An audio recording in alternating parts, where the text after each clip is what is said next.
All right, let's get into one of the most maddening parts of modern dating and friendship. The person who never texts you first, but always replies when you do. What is actually going on behind that radio silence? Let's figure it out.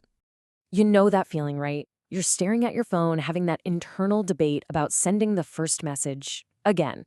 It feels like you're the only one pulling the weight, the only one keeping this thing alive. And honestly, it's super frustrating. But what if it's not about a lack of interest at all? So, in this explainer, we're going to dive deep into the psychology of that unsent first text. Because so often, this isn't about someone playing games or trying to act aloof. Nope. It's usually a behavior that's rooted in something much, much deeper. So, let's just flip the script for a second. What if their silence has absolutely nothing to do with you? What if it's not a rejection of you, but a protection of themselves? Psychology actually suggests this is often just a defense mechanism, a quiet way to guard against a fear you might not even be able to see. And more often than not, that shield is made of pure fear. For a lot of people, not initiating a conversation is really an act of emotional self-preservation. It's something that's been built up from past hurts and a really deep-seated vulnerability. And let's be crystal clear here. This isn't about pride or ego. It's a straight-up survival response. When someone has been hurt before, their brain learns to avoid situations that could lead to that same pain. So they're not avoiding you. They're avoiding the feeling of being unwanted. For them, reaching out feels like this huge, massive risk. The possibility of being ignored or, left on red is so painful that their mind just concludes it's way safer not to even try. The silence is their armor. Psychologists actually have a term for this pattern: avoidant attachment. Think of it like this. It's a learned belief that if you don't start the conversation, you can't get hurt. If you never reach out, you can't be ignored. It's this subconscious strategy to control the outcome by never really letting the game begin in the first place. And get this, there's a biological reason for this too.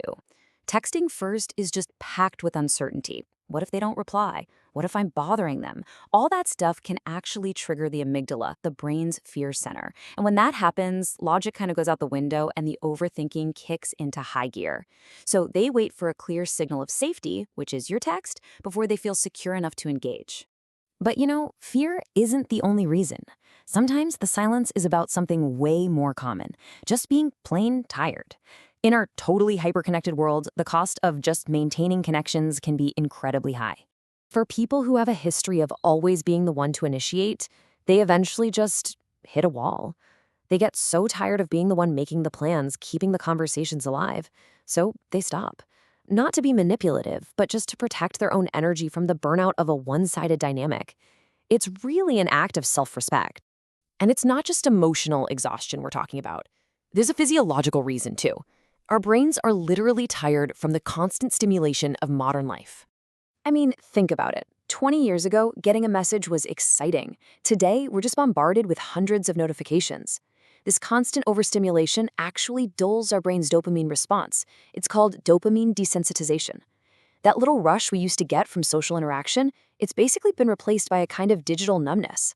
The reward for reaching out just isn't what it used to be, so the effort can feel kind of pointless. Okay, but it's not always about fear or being tired. Sometimes there's a more conscious, even strategic element at play. So let's talk about when not texting first is less about defense and more about understanding the modern game of attention. This is a principle called strategic scarcity, and it's something marketers have known about for years. The psychology shows that when something, or someone, is less available, its perceived value goes way up. It's the difference between a constant stream of messages and one thoughtful, well-timed one. By pulling back and not always being the one to reach out, a person can shift the dynamic, spark curiosity, and make the interactions feel way more significant when it happens.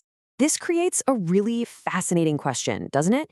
Is this behavior a sign of emotional damage, a reaction driven by past hurts and fear? Or could it actually be a form of emotional intelligence, a guarded, calculated strategy to manage the pace of a connection? Someone who understands that constant availability can lead to being taken for granted might consciously choose to create space. The thing is, it can be both. It's a very fine line between self-protection and subtle power dynamics. So where does all this leave us? How do we move from just analyzing the silence to actually understanding each other and, building healthier connections? Well, it starts by recognizing that how we text is often how we love. Our texting patterns aren't random. They're a direct reflection of our personal attachment blueprint, which is shaped by our life history. Anxious types tend to text first to close that distance, while avoidant types might wait because they're afraid of getting too close. We're literally texting with our entire history. So, what's the big takeaway here? If you're the one who never texts first, it's really important to see that while your silence protects you, it also prevents true connection. And if you're the one who's always waiting for that text, try not to take it personally. Remember, their silence is so much more likely a reflection of their own fear, fatigue, or need for self-preservation, not a judgment of your worth. Ultimately, healthy relationships aren't about who texts first. They're not about keeping score. They're built when two people just decide to show up for each other. So if you care about someone, reaching out isn't a sign of weakness. It's an expression of your desire to connect. Because at its heart, connection isn't a game of strategy. It's an act of courage.